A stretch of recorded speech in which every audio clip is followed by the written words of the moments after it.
Melihat negara dan kelolaan pemimpinnya itu mudah. Lihat indikasi dasar saja. Pertama adalah pendapatan per kapita penduduknya. Kemudian penyaluran dana pinjaman atau investasi. Naiknya harus di atas 15% dari tahun sebelumnya. Dan terakhir, pendapatan negara dari pajak berbanding dengan anggaran belanja atau keluaran biaya negara itu bagus dibandingkan tahun sebelumnya atau tidak. Itulah raport selama menjabat. Di sisi lain, melihat seorang pemimpin perilakunya juga gampang. Coba dengar apa yang dikatakannya dan bagaimana dia mengatakannya serta melihat apa perbuatannya. Sama nggak? Sebentar lagi kita akan mengkombinasikan dengan fakta dan angka gabungan dari raport pejabat dan perilakunya. Sungguh, melihat pejabat itu bukan berapa banyak award atau medali dari lembaga-lembaga lokal ataupun lembaga dunia yang diperolehnya. Itu semua bisa dibeli dan kebanyakan itu semua bayar. Sungguh, semua lembaga pemberi award adalah lembaga cari cuan. Ada harganya award-award tersebut. Kita kembali ke pelajaran dasar bernegara. Nah, ini yang saya paling senang menjelaskan karena tahu semua kandidat 2024 yang saat ini ada di etalase tidak ada yang terlalu paham akan hal ini. Kebanyakan mereka adalah hanya ingin populer dengan sebanyak-banyaknya nampang di media. Bernegara itu dalam bertindak ada dua aliran besar, yaitu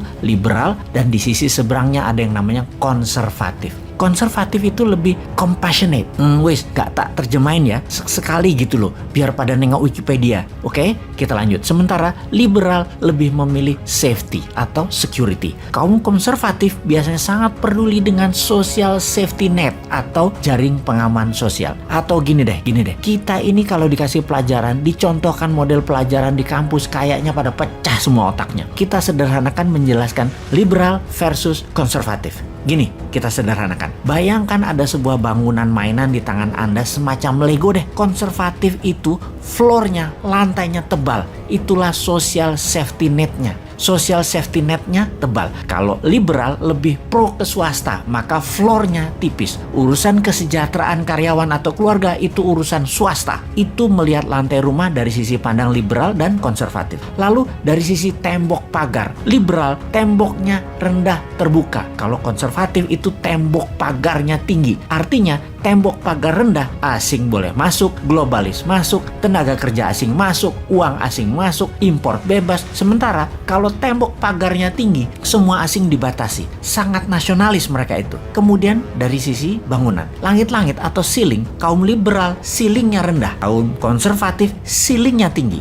Gaji kaum buruh di dunia konservatif itu tinggi. Di dunia liberal tergantung kesepakatan kaum pekerja dan kaum pemilik usaha. Sekali lagi, tergantung employee dan employer. Saat ini Indonesia ceilingnya tinggi diatur negara, tembok pagarnya rendah, lantainya tebal awalnya tapi sekarang mulai menipis. Tembok pagar sangat rendah karena asing masuk di semua lini, mulai dari orang asing, teknologi asing hingga hutang asing. Lantai menipis karena jaring pengaman sosial seperti biaya pendidikan, kesehatan yang ditanggung oleh negara sekarang mulai tipis duitnya. BPJS itu banyak buat rumah sakit merugi. Itu misalnya. Ketika Newman nanti mendapat mandat, maka ceilingnya akan adil. Swasta dan negara saling melengkapi. Pastinya tinggi. Lantai rumah super tebal dengan pupuk gratis, bunga 0%, printing money untuk UKM, create supply terutama UKM yang ekspor. Tembok pagar tinggi sedikit, asing tidak masuk terutama yang akan mengambil sumber daya alam. Tenaga kerja asing hanya yang untuk transfer knowledge dan hal-hal yang asing hanya untuk hal yang produktif seperti ilmu pengetahuan asing yang tinggi itu boleh masuk. Namun tenaga buruh rendahan,